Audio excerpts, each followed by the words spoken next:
presenting on behalf of YouLearn, eventually.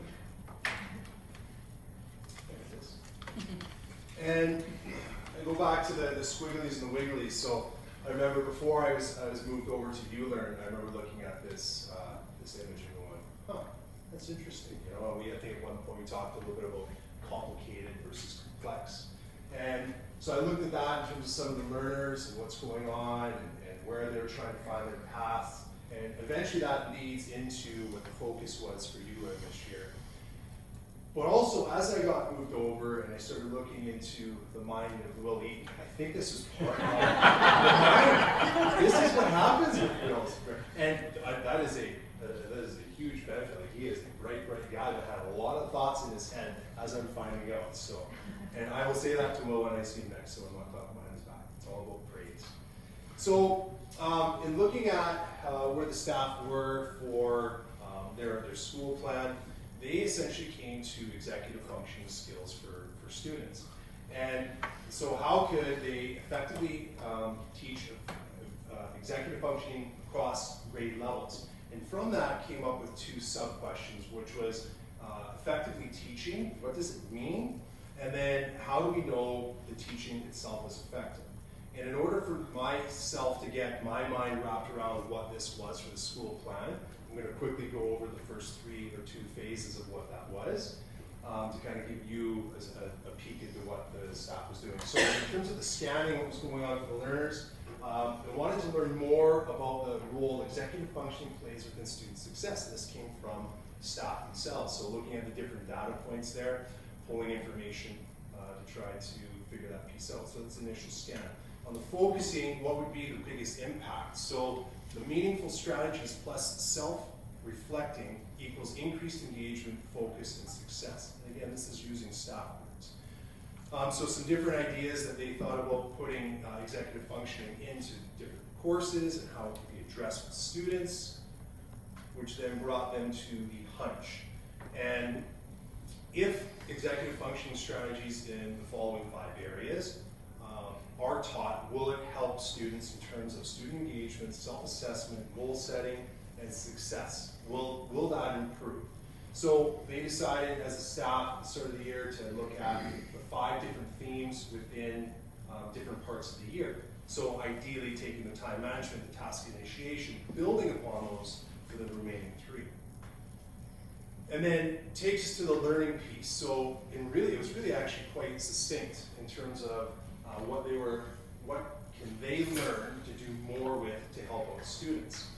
And so the key questions, the learning questions were, how do we effectively teach executive functioning skills? How do we make learning engaging for students? And how do we support students with the processes of goal setting and reflecting? Which then takes us to the taking action piece. So what can we do differently to make enough of a difference for students? So within, again, all the brainstorming, all the Tim time, these ideas came up in terms of how to effectively embed executive functioning skills within students and their coursework. And just from this one here, since my short time there, I've really seen a huge connection to breakfast and the food program with students and the executive functioning skills and getting them involved with that. I've seen a huge improvement there and a connection for those students who actually are coming into the sites. So, and I won't blow this up after, but essentially I'll get into the checking piece. So connecting all of those pieces into, did it actually make, the action pieces, did it actually make a difference in terms of the checking? So this is a student questionnaire that was completed by students at YouLearn. And there are 5 questions, a couple of different questions there, but specifically for the executive functioning was question number 4, how or have the executive functioning skills we've been teaching helping you complete your coursework? Has it happened? So again, trying to capture student voice, utilizing student voice to check on the action pieces. And so a couple different things. We looked at rounds meetings, we looked at empty interviews, we looked at those questionnaires, spaces, but also some actual hands-on, tangible pieces of evidence to show that checking. So on the left-hand side, that's an example of how a student could improve their virtual learning. And it's a sliding scale based on 5 executive function skills and where they thought they were. And on the right-hand side, it's actually executive function is built into the Learning Strategies 10, 11, 12 course, and it's reported on. So just a couple of examples there. And then, so here's the time management piece. So the first thing that we talked about at the start of the year, and this is the action. So this is through the viewpoint or the lens of staff. So from the staff, we're noticing that students lack the skills and knowledge to effectively manage their time. Got together during tip time, developed some strategies, which are here. So that you'll see some of the wording here in terms of the strategies, in terms of the voice of students. So action piece, now into the checking piece, using student voice, and we're capturing this through those different self-reflections and the questionnaires. And we see, a kid in grade 1 working on her schoolwork for more than an hour, where at the start of the year, it wasn't quite there. We see a grade 10 student improvement from April to June by setting aside time and working on each course. And then another student, grade 12, learned to hold myself accountable. Seeing success as a result of hard work is a key piece. So again, using that student voice in terms of that checking, are the actionable items working? Second was task initiation. So the action piece that staff identified is that students cannot complete work at home, but are able to come into the different centers and actually complete it. Strategies were developed by the staff, implemented within the teachings, and then the checking piece using the student voice showed that there was a connection between the task initiation strategies that were being taught and actual student success. So one student having in grade 12, which I thought was interesting because it goes to speak to the external motivation versus internal motivation, but having a reward system is increased by task initiation. In addition, building in flexibility in my schedule has helped as well. And moving on to sustained attention. So the actionable item identified by staff was that without sustained attention, students lack the ability to complete daily tasks.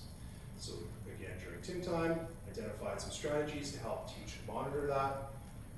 For instance, turning off the cell phone. And yes, even on an online school, we have issues with cell phones.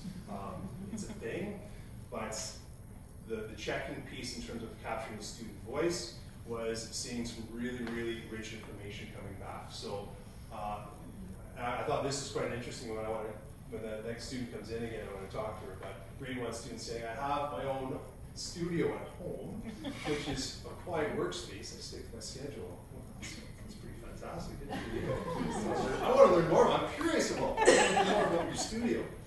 And we've got, having ongoing support really helps as I get super distracted when I work by myself. I wish I could come in more often. That's to the YouLearn buildings. I get so much more done when I'm here with great support. Food really helps me and my attention too. Something I've learned from Tracy over the years. And also listening to music. So meeting students where they're at, but also looking at their IEPs and their individualized plans, and making sure that the things that help them with their sustained attention, whether it's fidget tools or it's music or taking breaks, is really embedded within their learning. And then this is an example of using self-reflection in terms of where students are at. So this is an example of a student where we saw huge growth from September to November, specifically based in the sustained attention. And so within these forms, students reflect on what was going on, why they were successful or not successful, potential new strategies for moving forward, and then what success would look like for them. And then the emotional regulation. So this is, again, the actionable piece by staff. So without emotional regulation, students lack the ability to participate in or complete daily tasks. Strategies developed, implemented, and then the checking piece. We saw through this, the emotional regulation, some different data that came back, where we saw some moderate, and no. But the one I was curious about is the bottom one. If there wasn't much change in the May-June reflection from the November one, are those strategies actually working? So that's something to look forward look at moving forward. And then just we use also emotional, in terms of regulation, we use interagency reviews and seeing counselor evaluation, specifically talking about increased emotional regulation of students and using voice to showcase that.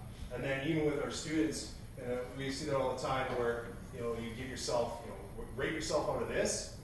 We always go a little bit lower, but he rated himself a 2 out of 4. But it's the thing that was huge in terms of the feedback was him using his own voices to advocate for himself, saying instead of acting on impulse, I sit with my emotions and contemplate the significance.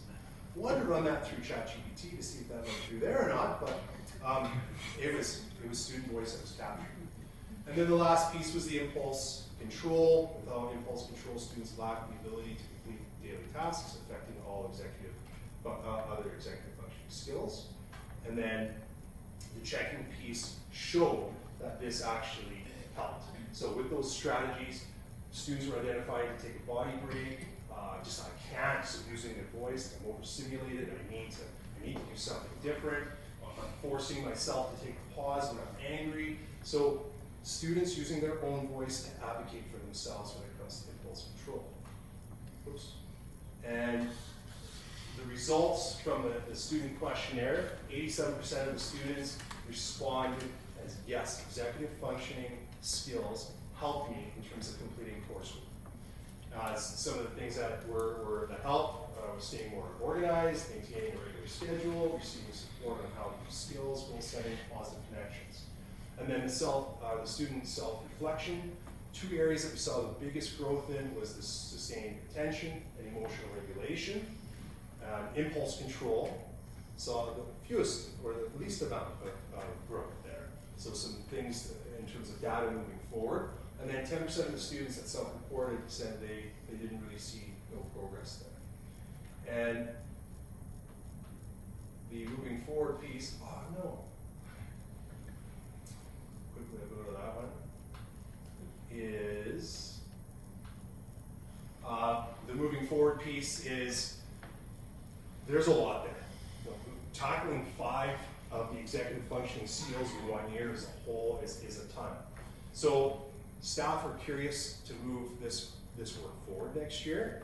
And one of the things that came out of our staff meeting yesterday was that maybe instead of biting too much of that apple, maybe we just take a little bit and maybe focus on a couple smaller pieces and then really dig deeper into that as well. So, and the 2 that came out were the sustained attention and emotional regulation.